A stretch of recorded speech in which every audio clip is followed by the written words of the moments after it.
why do you think that all of a sudden there is this need to speak on feminine energy, and what is it about what has occurred in the world that has now brought us to this place? Just looking at different women around us is they don't even realize subconsciously that they're operating from a place of masculinity. And there's so much resistance to it because people are just like, that's who I am. It's like, that's who you've been trained to be.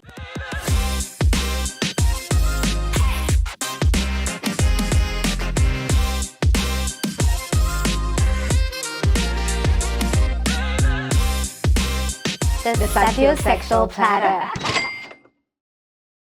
Feminine energy, that's the buzzword circulating all over the world.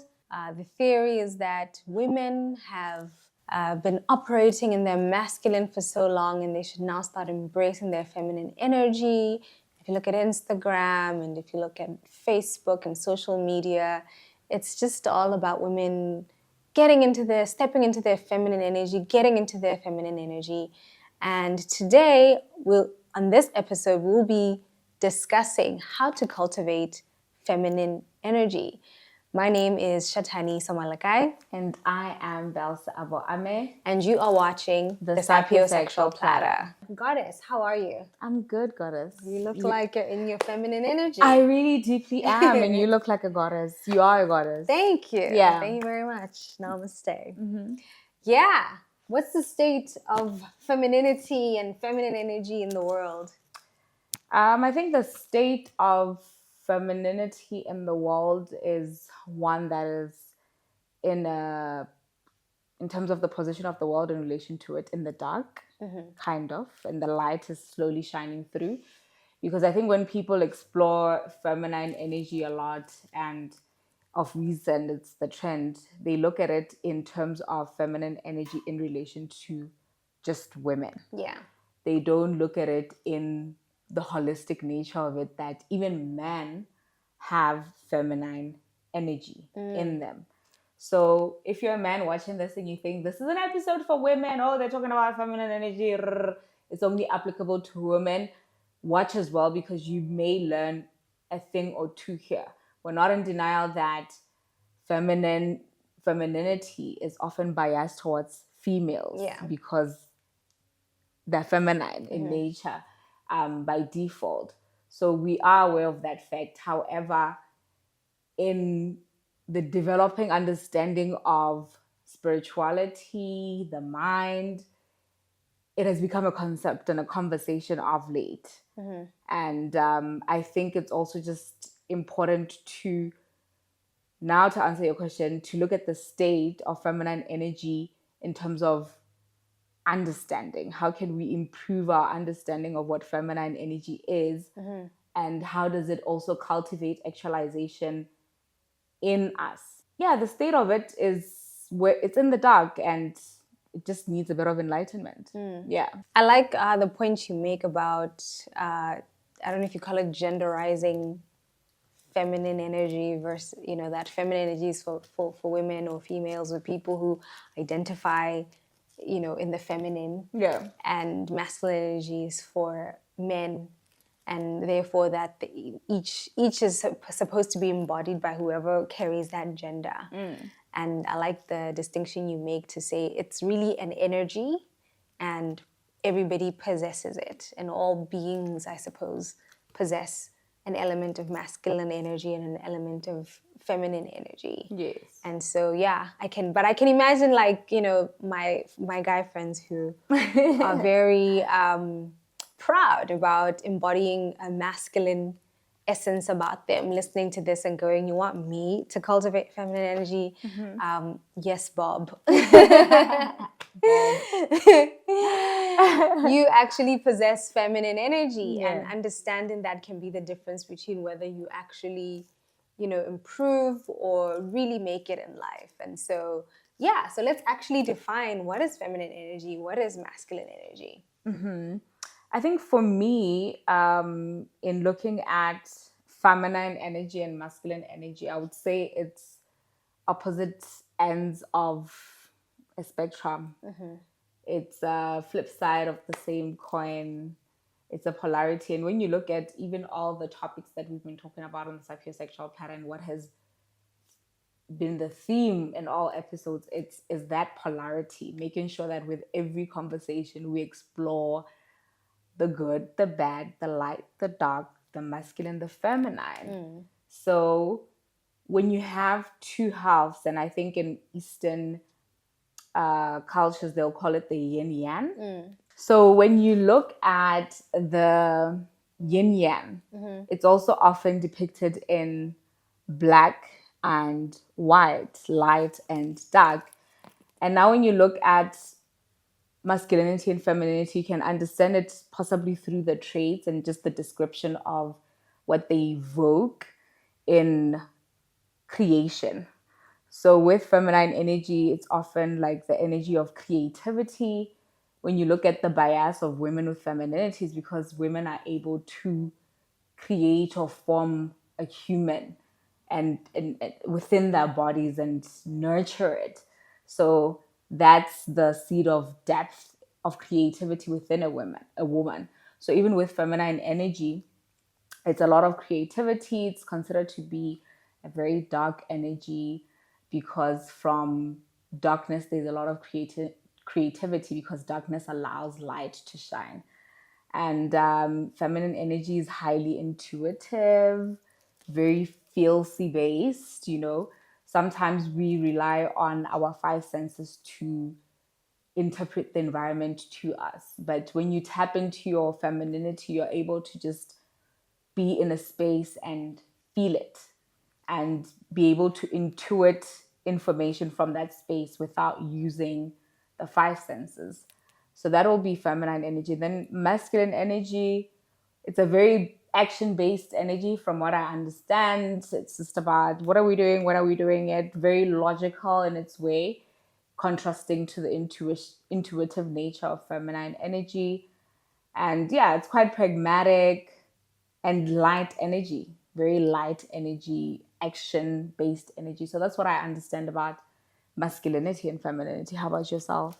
Yeah, I think I always refer to the text. Yeah. I just think about like the way the world was created. And if you look at like, well, at least the way that the text says the world was created. Yeah.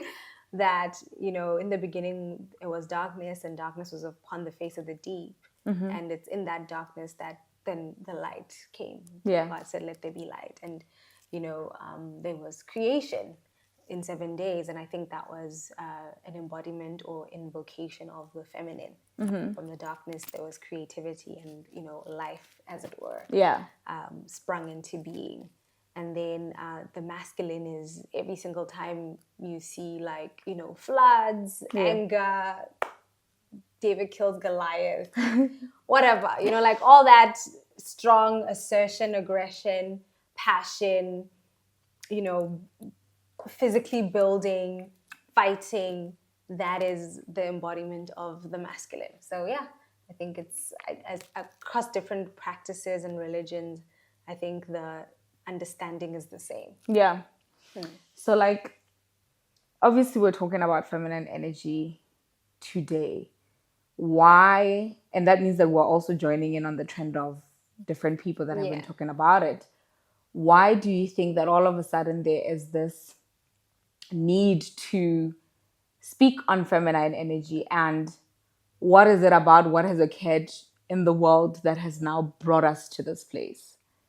I think there was a season in the world where obviously there was the feminist movement. Yeah. And even before that, I guess basically it ended up being called the feminist movement, but it was women feeling suppressed and feeling like they don't have an identity, and that, you know, their identity is based in the men they marry, and they aren't able to do many of the things that men in society at the time could do. And unfortunately, in then joining, you know, whether you call it the corporate world or, you know, what the world was at the time, women started now embodying masculinity, taking on masculine traits, because obviously it was a man's world. So in order to survive in a man's world, you have to almost become a man. And then I think it then biologically and genetically now you have a lot of people being born into a world seeing and just naturally embodying masculine traits, you know, leadership, aggression, assertion, clarity, you know, all the stuff that Belle was talking about initially.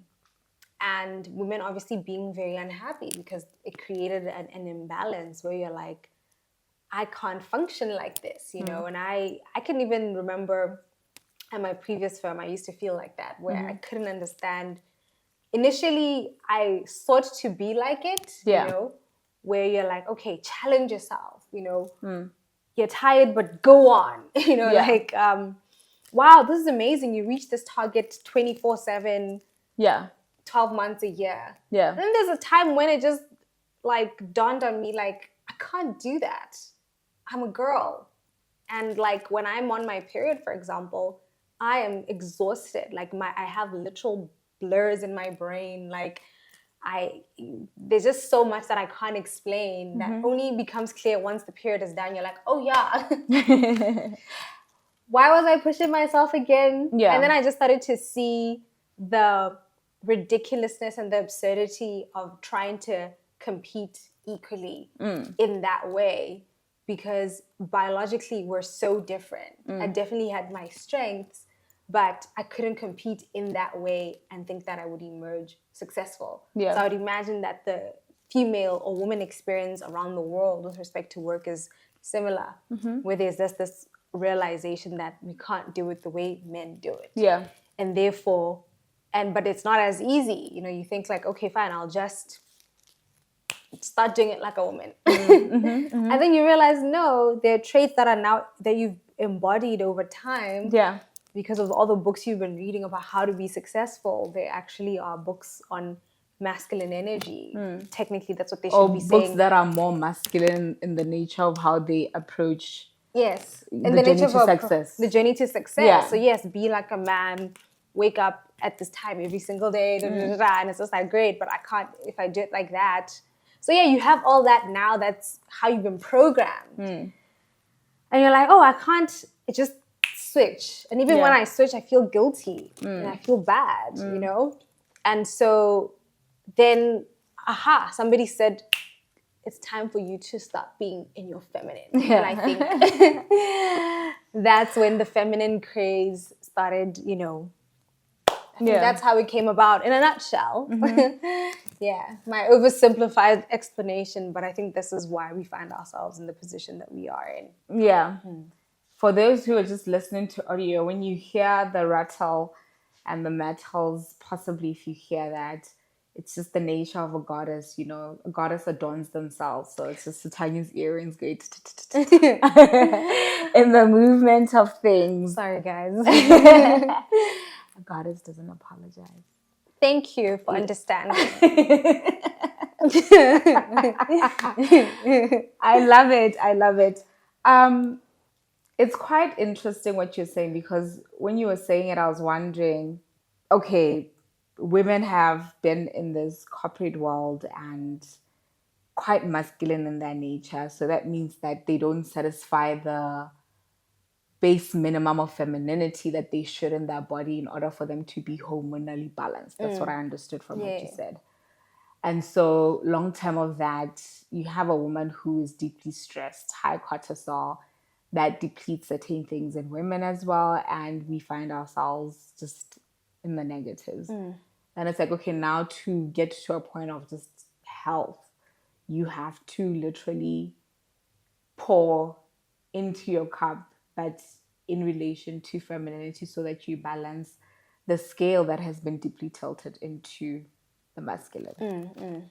So now, I was now wondering in my head, how about a man who's been deeply in his masculine, rightfully so, but ignores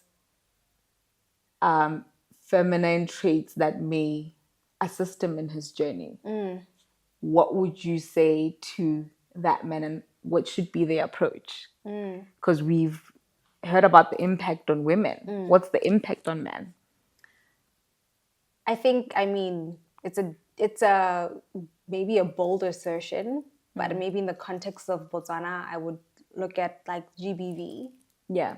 and say, I think GBV is gender-based violence. And I think men find themselves in a state where they're stuck because the way the world has moved so fast that they're unable to catch up and embody the masculine position that they would have previously held before. And women are actually, because a lot have now tapped into their feminine, are now successful, or the ones that are, in their masculine, and devoted to the cause, find themselves, find themselves successful, or because the world is trying to balance things out. You have countries like Rwanda, Botswana, where there's a lot of female leaders.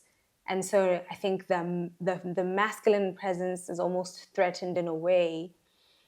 And I think the only way to survive or to get back to balance is to get into a place of seclusion, which I think is a feminine trait, and sit in the darkness of what is wrong. Yeah. Why am I so suppressed? Yeah. Unpack it, which is a very feminine trait. Yeah. And so you can't run away from yourself, right? And so that means leaning into your feminine. Yeah. And nothing about what masculinity is, whatever, get you to a point where you can now carry the masculine frame. Yeah. Because because that part of you that carries you has been compromised.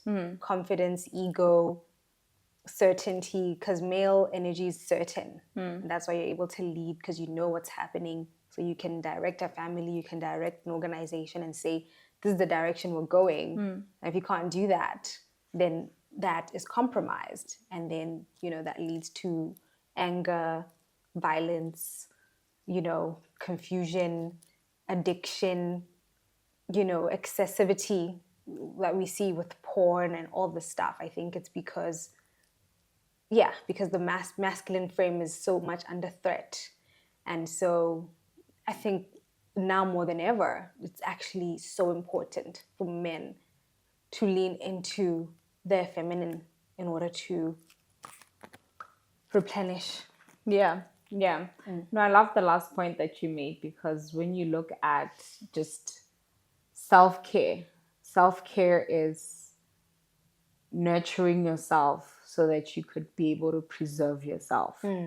And once you're able to preserve yourself, you're able to operate at your optimum in different aspects of your life and tap into that masculine energy from a very potent place, because you're deeply healthy, your organs are functioning at that peak, and you have a deep self-care routine that allows for your masculinity to shine as a man.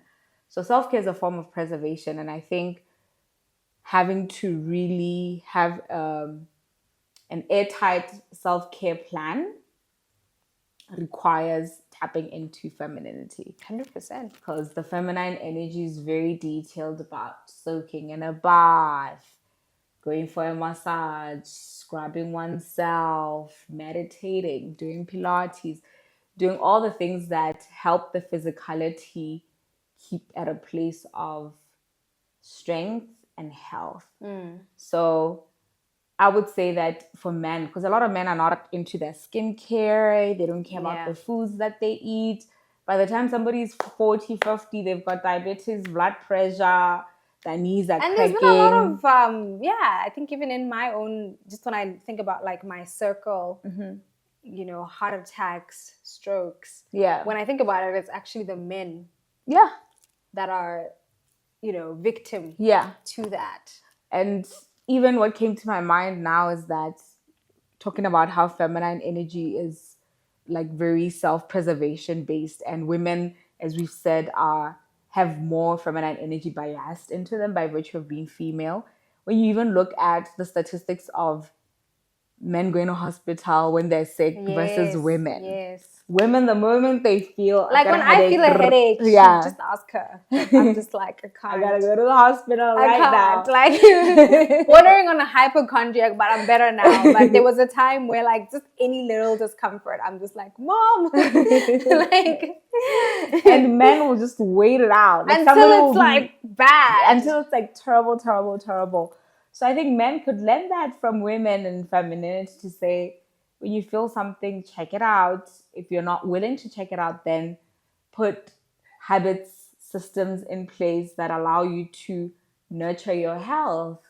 Exercise, meditate, stretch your body, be mindful with your food, slow down, breathe, relax. We're not asking you to be relaxed all the time now, man, because you thrive off gotta bring the money, masculine energy, gotta and bring action. The bacon. Yeah, but you just have to just borrow a little bit from that femininity and just preserve yourself. Yeah. Another quality of femininity is just the ability to build community. Yeah. And, discuss things at length. And, so the sapiosexual platter was actually born off of that, of me and Belle talking all the time. And when you talk all the time, eventually certain things come to the surface, and, you're able to provide therapy to one another without actually even going to a therapist. And, to the extent that it's, peers at the same level with similar issues, then, I don't know, I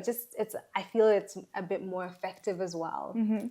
Because there's a sense of trust and a sense of understanding as well. Yeah. To say you actually understand. You have context. You have full context of what the issues are. And I think that's where men, unfortunately, also struggle, because they'll definitely do things together, which is great because they're highly activity-based, a quality of the masculine. Yeah. But even in those activities, there's no real conversation about, hey, man, how are you doing? How are you feeling about that? How do you support each other? And unfortunately, and I guess the darkness of the feminine is not holding space for men who try to get into their feminine energy. Yeah. It's like, what are you doing? We're saying, it's like, what are you doing? You guys did what? And you talked for 5 hours? Really? Like, yeah.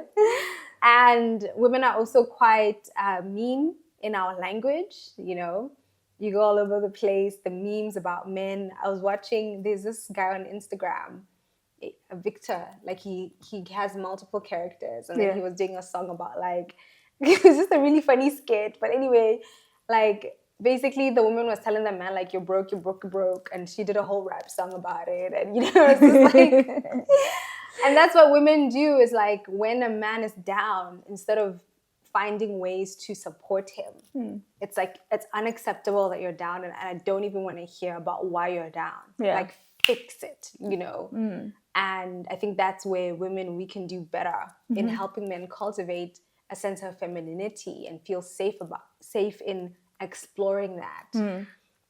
Yeah, just the language that around men is disheartening. Yeah. Like, I think it's having, a godson, and, lots of my friends having children who are boys, that I now have a deep sensitivity where I'm like, I wouldn't ever want anybody speaking that upon them.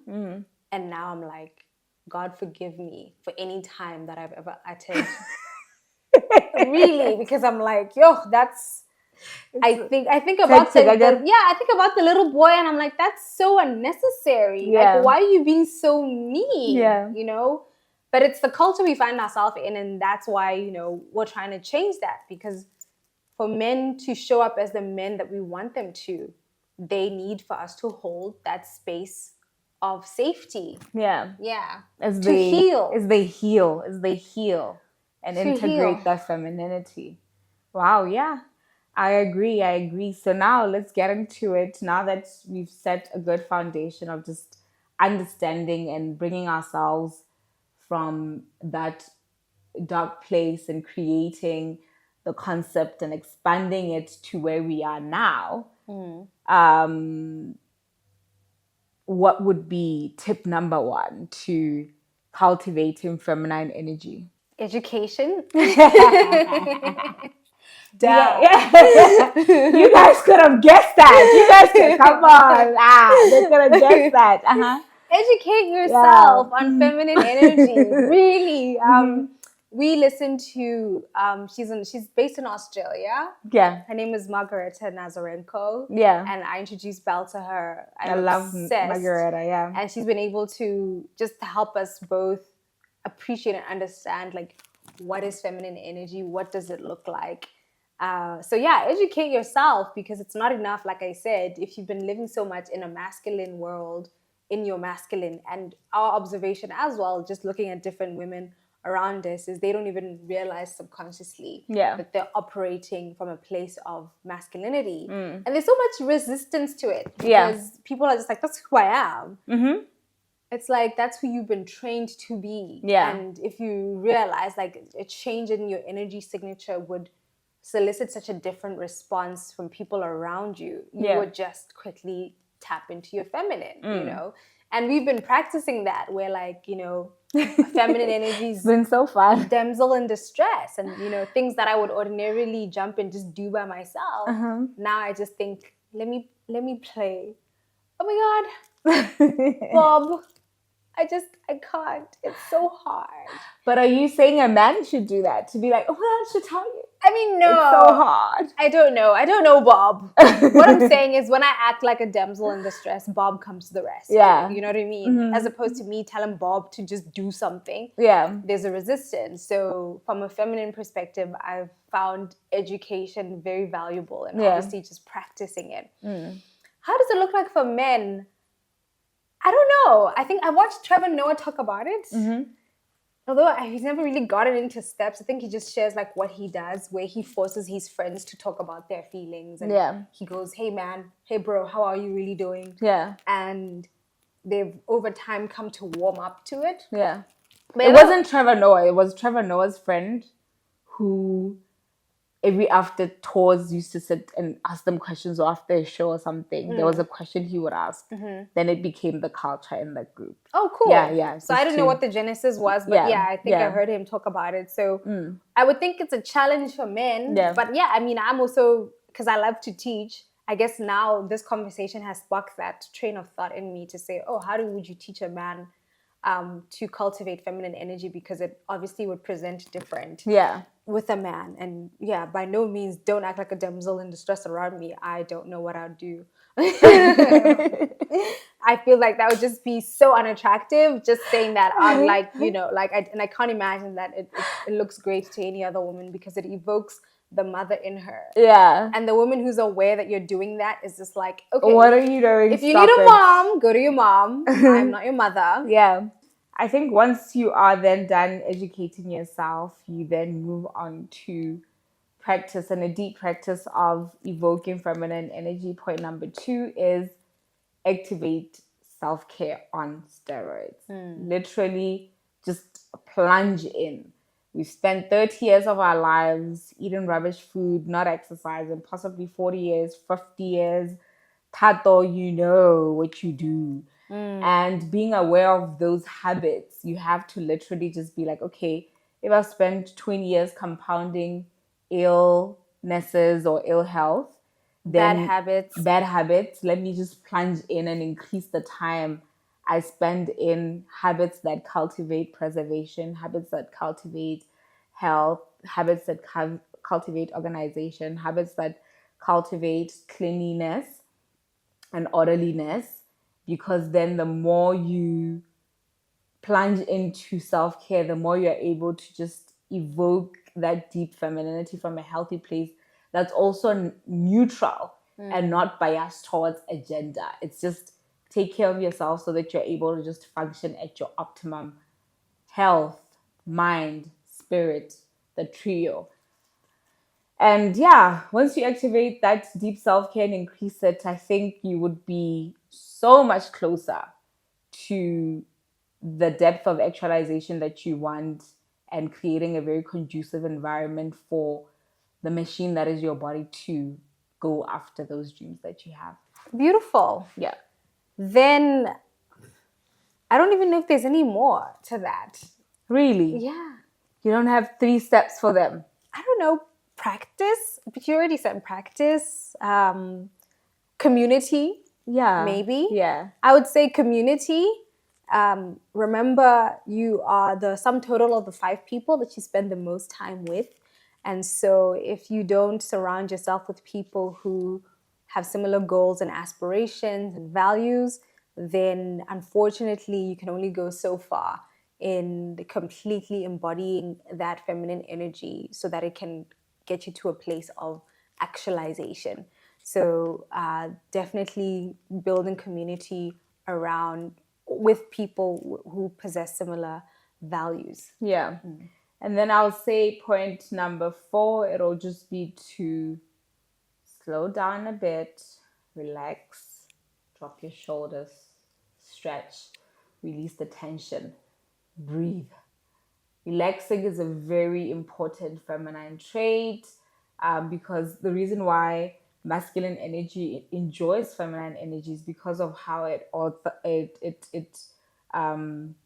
soothing, how it's just like good vibes. Yeah, So, that's why they say men love women who bring them peace. exactly. That is feminine. Exactly. So I love what you said just now, because instead of men just seeking a woman out there or seeking to just interact and sleep with every woman, looking for that peace and that sensation that's just super relaxed and a good vibe, create it within yourself and just relax, breathe, so that when you do then go out there and engage with females or man, whatever floats your boat, we're good with it. Whatever floats your boat, we're good with it. Then you're able to do that from a place of intentionality and also really filtering and going for what you like, as opposed to when you're seeking peace from everybody else, you just go for everybody. But when you've given yourself the peace and you've relaxed and you've just slowed down and are present in life immensely, that presence would allow that feminine energy to really deeply flow within you from a very healthy, gender neutral place, and you'll be able to just pick the best of the gender, love, whether it's women or men that you want. Yeah. Because we have to be very careful with terminology these days. Yeah, like, no. explaining that point. I'm Absolutely. Like, Remember, to cater for... it's energy, guys, at Yeah. the end of the day. So you apply it within your circumstance or unique life journey. Yeah. And number 5, I think, is balance. It's so balance and intuition. Balance and intuition. Yes. I don't know. Like, we'll see. We'll see how we develop it. Yeah. Balance in the sense that, the temptation, because feminine energy is so fun and it's so amazing and it's so relaxing. Yeah. And I went through like an entire year just evoking my, feminine energy. I quit my job, and when I was done, I was like, I can't jump straight into, running the firm full on in the way that like the previous firm that I was at ran. So I really took a lot of time off. And to be honest, if I could, I would just take time off forever. And then, at some point you're like, yo, the bills need to be paid and things need to get done and dreams need to be accomplished and they need to come to life. And that's where now, even though I'm in my feminine, I still have to evoke or invoke the masculine. So I think balance in knowing when is a good time to be in your feminine energy, which circumstances require you to be in your feminine energy, knowing the difference, because I think that's what makes people successful. If you're a female, you know to be feminine in the context of your intimate relationships. That's what creates a thriving intimate relationship. But if you're the CEO, definitely don't go to the office with just your feminine energy. You need to, evoke aspects of the masculine in order to run a successful organization. And so just the balance of knowing, once you've honed the two, which one applies when. And one of the ways that you could know which word applies when is intuition. And intuition is deeply a feminine trait, because women can enter a space and tell you as a man, don't talk to that one. This one doesn't have the best intentions for you, because women are wired that way. The way that our senses are so alert because of having to become mothers or nurture, our makeup is in such a way that we are deeply alert of an environment than men would be. So we come in and we just download information from that environment, and men can have access to this thing. It just requires the stillness that comes with being able to tap into one's intuition. And you cultivate intuition by being highly present, being highly still, and also meditating. And intuition is very, very powerful, because intuition allows you to download certain things from source. Intuition allows you to access information that your five senses may not be able to access in the way that they sense. Intuition allows you to just navigate the unknown in a way that is very clear. It may not have the logical reasoning, but it has the spiritual reasoning. And if you want your spirit to glow up and evolve and flourish the way that it should, it is highly critical that you really tap into your feminine energy. And wrapping this up is just to say it's a crisis, guys. It's like climate change. And that's why it's trending right now. The world for so many years, as she said at the beginning, has been tapped into the masculine. And it was tapped into the masculine because our economical structures required that men should play the forefront. If you look at the agricultural revolution, the industrial revolution, where it needed a lot of physicality, it was men who were leading that. And then economies have evolved. We went into knowledge economy, fourth industrial revolution, as certain people have termed their own, coined their own terms in assessing life and the evolution of the economy. And then now we see it moving from this nature that is based on physicality to now moving into a nature that is based on the softer skills. And now women could actively participate in the economy and actually thrive, because women have evolved their bodies and DNA and compounded the ability at the softer skills. And even when you now also look at what organizations are choosing to look at within people when they hire them, it's emotional intelligence. It used to be IQ, but over time you realize that when organizations grow and people have to work with people from different backgrounds, different personalities, it requires a certain level of emotional intelligence to be able to navigate difference. And who are the creatures that are emotional and have really developed their emotional intelligence through the different practices that are biased in them? Women. So now, if we are to really resolve the pandemic that is happening currently, and the pandemic is caused by this history that I've told you about how economics influence the energy of the world to be deeply in the masculine. But anything that is in extremity or the extreme end of the spectrum, highly deeply polarized to one end, lacks balance. And now the world is at a point where it is having to take the extremity into deep feminine energy so that it's able to bring things to balance, as she said. So it is fatal that people start activating feminine energy. And I think once people even do that, it's going to resolve a lot of things.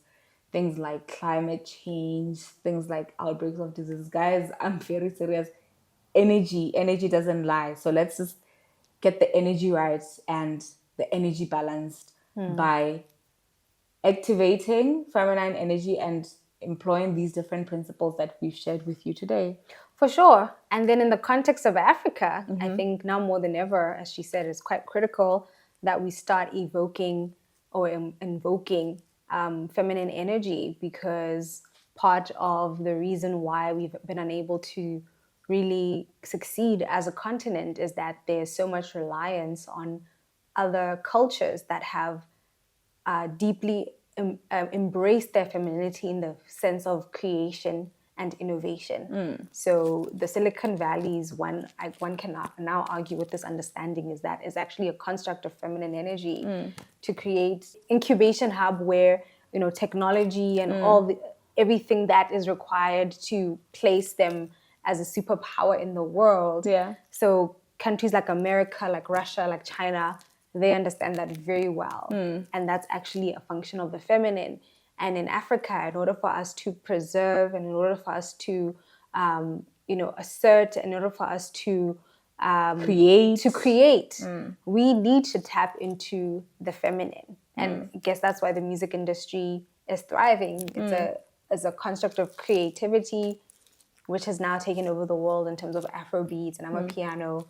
So for Africa, we need to now more than ever embrace our femininity or embrace the feminine energy in order to be the best.